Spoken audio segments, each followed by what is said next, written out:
સિનોર તાલુકાના સાદલીથી કાયાવરોહણને જોડતા મુખ્ય માર્ગ પર ટિમ્બરવા ગામ પાસે રોડના કામમાં ચાલી રહેલ ઘોર બેદરકારીને કારણે વધુ એક અકસ્માત સર્જાતા સ્થાનિકોમાં ભારે રોષ જોવા મળી રહ્યો છે।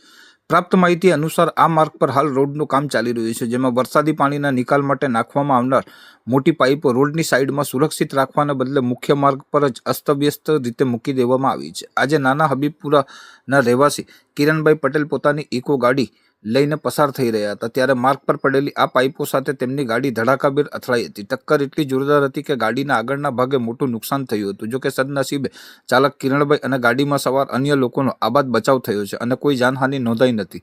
સ્થાનિકોના જણાવ્યા અનુસાર કોન્ટ્રાક્ટરની આ લાપરવાહીને કારણે આ સ્થળે ગઈકાલે પણ એક ટ્રક અને બાઇક વચ્ચે અકસ્માત સર્જાયો હતો। વારંવાર અકસ્માતો થવા છતાં તંત્ર કે કોન્ટ્રાક્ટર દ્વારા સુરક્ષાના કોઈ પગલાં લેવામાં આવતા નથી કે ચેતવણી આપતા બોર્ડ મારવામાં આવતા નથી। રોડ પર આડેધડ પડેલ પાઇપોને કારણે સામાન્ય જનતાને ભોગ લેવાય તેવી પરિસ્થિતિ સર્જાઈ છે, જેને લઈને હવે લોકોમાં તીવ્ર આક્રોશ ફાટી નીકળ્યો છે અને જવાબદાર કોન્ટ્રાક્ટર સામે કડક કાર્યવાહી કરવાની માંગ ઉઠી રહી છે।